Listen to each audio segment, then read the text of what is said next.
Всем привет! В этом видео я расскажу вам, как правильно собрать Янсеня в Honkai Star Rail. Начнем с его преимуществ и недостатков. Преимущество Янсеня: полезен в зале забвения и виртуальной вселенной, улучшает характеристики, таких как шанс нанесения критического удара и увеличение критического урона, может наложить эффект заморозка на врагов и провести усиленную бонусную атаку. Янсен — персонаж с высоким уроном по отдельным целям, хорош для сражений с боссами и элитными противниками. Недостатки Янсеня: усиление от эмпатической связи исчезают при атаке, низкая базовая защита, требуется поддержка от союзников. Рекомендуемые значения характеристик: приоритет на критический урон, шанс критического попадания, силу атаки для тела, силу атаки для ног, бонус к ледяному урону для планарной сферы, восстановление энергии и силу атаки для веревки.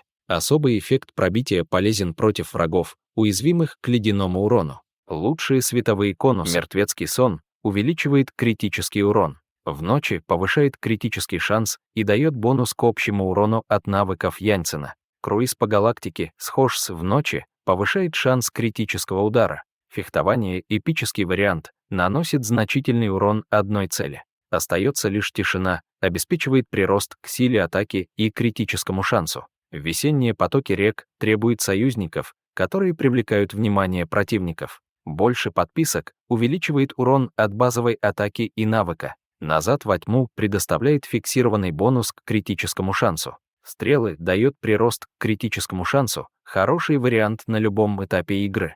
Лучшие реликвии и планарные украшения для Янсена. Реликвии: стрелок дикой пшеницы усиливают положительные эффекты в зависимости от силы атаки. Охотник ледникового леса увеличивают урон ледяными атаками и дают бонус к критическому урону после использования сверхспособности. Стрелок дикой пшеницы — 2 штуки, и охотник ледникового леса — 2 штуки, комбинация для стабильного и постоянного урона. Вор падающего метеора увеличивает эффект пробития, повышая урон в момент пробития уязвимости противника. Планарные украшения: небесный дифференциатор, прирост к критическому урону и критическому шансу. Запечатывающая космос-станция, увеличение общего урона от умений. Замершие салсотта, прирост к критическому шансу и увеличение урона от основных умений. Живой ванвак помогает активировать раньше эмпатическую связь в начале боя.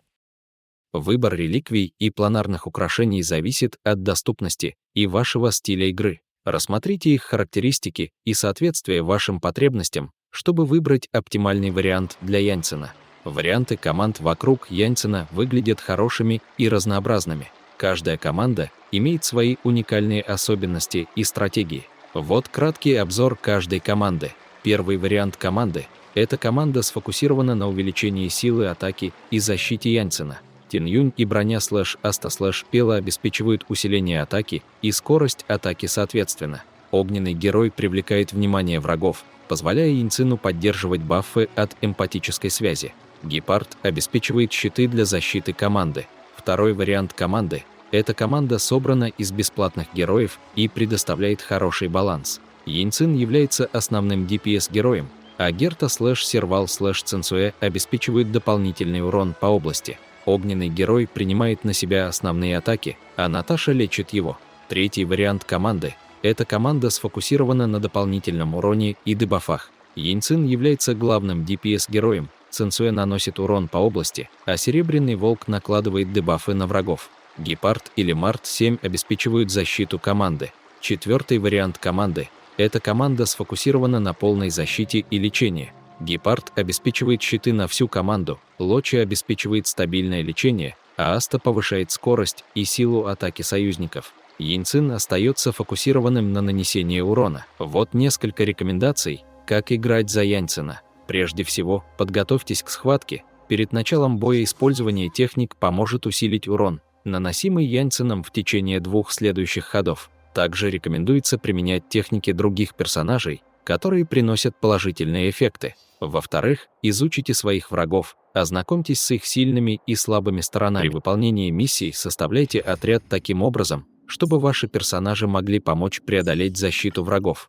В-третьих, активируйте эмпатическую связь, как только наступит ход Янсена. Используйте его навык, чтобы включить эмпатическую связь. Постарайтесь поддерживать этот статус, предпочтительно использовать принципиальное метание мечей каждый ход. В-четвертых, воспользуйтесь положительными эффектами, используйте бонусы от персонажей Пути Гармонии. И если вы не уверены, сколько ходов осталось до окончания усиления, откройте окно с общей информацией о состоянии героев, нажав клавишу «С».